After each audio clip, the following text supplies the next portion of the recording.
if you're going to speak about something, you need to know a lot about it. You need to know 3 or 4 times as much as you're going to speak about at minimum. So first of all, you have to do your background research. You have to have multiple stories at hand that you can use to illustrate your point. And you have to have a point. You have to organize what you're talking about around a problem. So before I go on stage to speak on my tour, I always sit for half an hour, some of which involves usually about 5 minutes of anxiety. And I think, okay, there's a problem I'm trying to address tonight, a central problem or a theme. What is it? It might be courage, it might be responsibility, it might be meaning. I think, and that serves as an organizing principle. So that would be the point. And then basically I organize, say, a dozen stories around that, and I can kind of arrange them in it as a journey. And it's a journey that circles the main point. And so I'm trying to explore it, to say what I think about courage, let's say, but to take what I'm thinking farther than I've taken it already. And so that I can plot out, little 5-minute stories that I have that are associated with courage. And then I can talk to the audience. And I would say, talk about what you know. Use your personal experience, because that's something that you're actually a master of. You can bring in other material, but it has to be tied to the real world through your own experience. Otherwise, it's not real.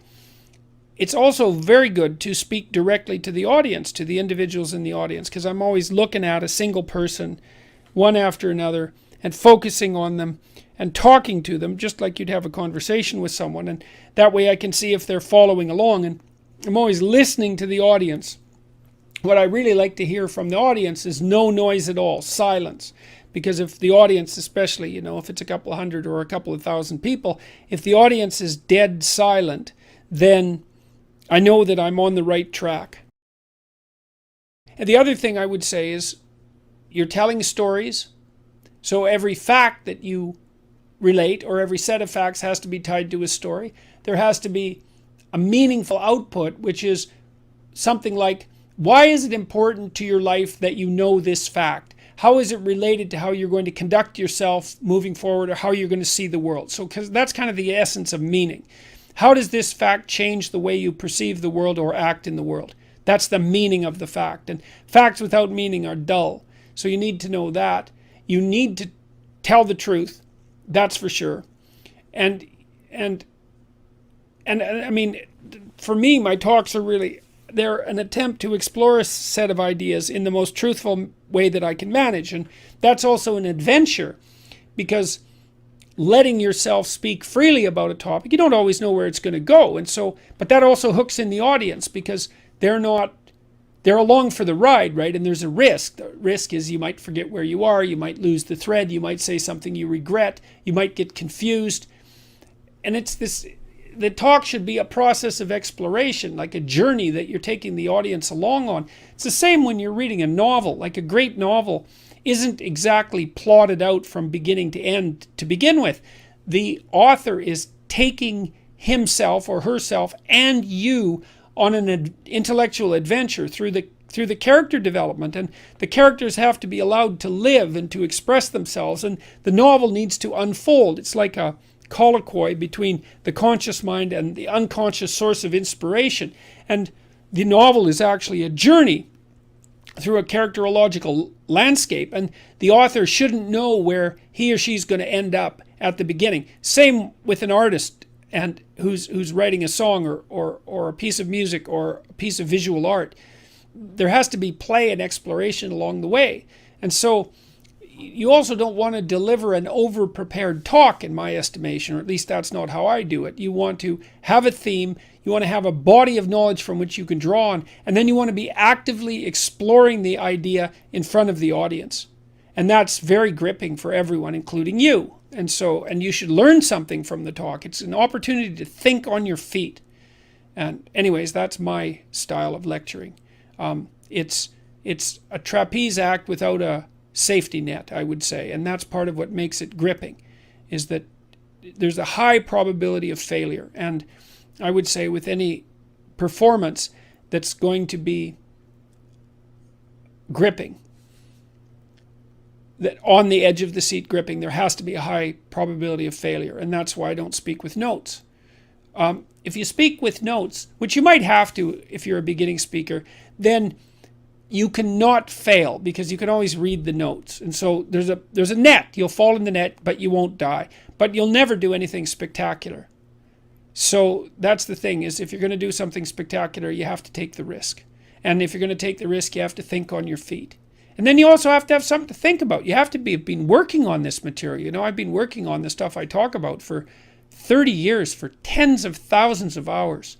And so I have that reservoir of knowledge, I suppose. And, you know, whenever I read something new, I'm slotting it into the knowledge structure that I use to generate my talks. And I'm reading all the time. And lots of the things I read, I forget. They're not relevant to my central mission, whatever that happens to be. It looks something like the delineation of the relationship between responsibility and meaning, and maybe responsibility, meaning, and perception. It's something like that. And so I have a central concern. Assume that the person that you're listening to knows something you don't. It's kind of a derivation of some things that I learned from Carl Rogers, who was a great clinician, great 20th century clinician. His star sort of rose during the 1960s. He was a humanist. He was a Christian missionary when he was a kid, but he dropped that and he became a leading light in humanistic psychology. And he was really interested in the preconditions for therapeutic conversation. And he thought that, well, if you were going to engage in the process of therapy with a client, that the client had to bring to the session before he or she arrived the willingness to make things better. That would be the first thing. Yeah. Right? So that, and I've done therapy that was court mandated. It's like, I wouldn't recommend that. That just doesn't work very well. You know, because you can't force someone to be better. They have to kind of come already thinking that there's a bunch of things they don't know and that their life could be better than it already is. And that's a good position to take when you're engaging in a conversation with someone. It's like, look, if you already know enough, more power to you, man.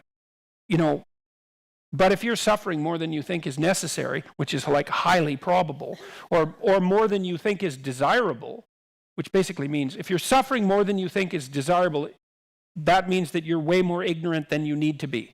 Right? That's what it means, because maybe you have an illness, you don't know how to cure it. Yeah. Maybe you're having a fight with someone, you don't know how to get out of it. Maybe you're failing at work and you don't know what to do about it. It's like you're ignorant, and no wonder, because people are ignorant. And so you might think, well, unless everything is just the way you want it to be, then you have something to learn. And then you think, well, maybe the person you're talking to, no matter how uncomfortable you are with their opinions and how bent out of shape you think they are, maybe even how bent out of shape they actually are, there's always the possibility that if you actually engaged in a conversation, you asked them questions and you tried to figure out what they thought, that you'd come away with one crumb of knowledge more than you had when you went into the conversation. And like conversations like that are a lot more interesting. I found in my, I've probably done 20,000 hours of clinical work, something like that. And so that's 20,000 hours of really, really, really, really serious conversations. And they're almost always interesting beyond belief. And like I've had clients that, I told you already, that sort of spanned the entire spectrum, from people who were so impaired cognitively and behaviorally that, well, they were utterly unemployable by any reasonable standards, to people who were unbelievably high functioning. And I've found working with all of them, if I'm in the zone properly, it's ridiculously fascinating. Yeah. Because people are ridiculously interesting. And so, and everyone has their own characteristic experience that's actually unique. And so if you have a real conversation with someone and they tell you what's unique about their experience, the probability that you can learn something from that is, it's certain that you can. My low IQ clients, God, they taught me so much. It's just, they taught me how difficult things were first, because to see someone struggle with a task that the typical person can do without even thinking sheds light on exactly how amazing it is that normal people can do that, and how hard it is when you're impaired to the point where those sorts of normal behaviors become impossible. It's so enlightening. It teaches you a lot about the world. We're having a conversation. I'm deciding I'm going to listen to you. right? That's different than how people generally communicate, because usually when they communicate, they're doing something like, okay, we're going to have a conversation and I'm going to tell you why I'm right and I'll win if you agree. Or maybe you're having a conversation where, I don't know what you're trying to do. Maybe you're trying to impress the person you're talking to. So you're not listening to them at all. You're just thinking about what you're going to say next. Okay, so that's not this. This is, you might have something to tell me. And so I'm going to listen on the off chance that you'll tell me something that would really be useful for me to know. And so you could think about it as an extension of the Piagetian, Piaget talked about the fundamentally important element of knowledge being to describe how knowledge is sought, the process by which knowledge is generated. Well, if you agree with me and I find that out, I know nothing more than I knew before. I just know what I knew before. And maybe I'm happy about that because, it didn't get challenged. But I'm no smarter than I was before. But maybe you're different than me, and so while I'm listening to you, you'll tell me something I don't like. Maybe it's something I find contemptible or difficult, whatever. Maybe you'll tell me something I don't know, and then I won't be quite as stupid. And then maybe I won't run painfully into quite as many things. And that's a really useful thing to know, especially if you live with someone and you're trying to make long-term peace with them, is they're not the same as you. And their way they look at the world and the facts that they pull out of the world aren't the same as your facts. And even though you're going to be overwhelmed with the proclivity to demonstrate that you're right, it is the case that two brains are better than one. And so maybe 9 of the 10 things they tell you are dispensable, or maybe even 49 out of 50, but one thing, all you need to get out of the damn conversation is one thing you don't know. And one of the things that's very cool about a good psychotherapeutic session is that the whole conversation is like that. All you're doing is trying to express the truth of the situation as clearly as possible. That's it. And so now Roger's proposition, and I'll tell you why he derived it, was that if you have a conversation like that with someone, it will make both of you better. It'll make both of you psychologically healthier. So there's an implicit presupposition that the exchange of truth is curative. Well, that's a very cool idea. I mean, it's a very deep idea. I think it's the most profound idea. It's the idea upon which Western civilization, although not only Western civilization, is actually predicated. The idea that truth produces health. But for Rogers, that was the entire purpose of the Psychotherapeutic Alliance. You come to see me because you want to be better. You don't even know what that means necessarily, neither do I. We're going to figure that out together. But you come and you say, look, things are not acceptable to me, and maybe there's something I could do about that. So that's the minimal precondition to engage in therapy. Something's wrong, you're willing to talk about it truthfully, and you want it to be better. Without that, the therapeutic relationship does not get off the ground. And so then you might ask, well, what relationships are therapeutic? And the answer to that would be, if you have a real relationship, it's therapeutic. If it isn't, what you have is not a relationship. God only knows what you have. You're a slave, they're a tyrant, you're both butting heads with one another. It's a primate dominance hierarchy dispute. Oh, I don't know, you're like 2 cats in a barrel, or 2 people with their hands around each other's throats. But what you have is not a relationship. So, all right.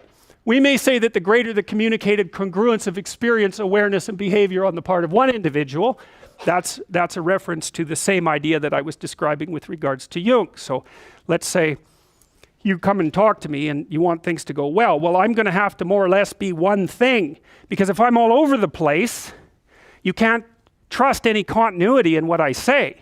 There's no reason for you to believe that I'm capable of actually telling you, I'm capable of expressing anything that's true.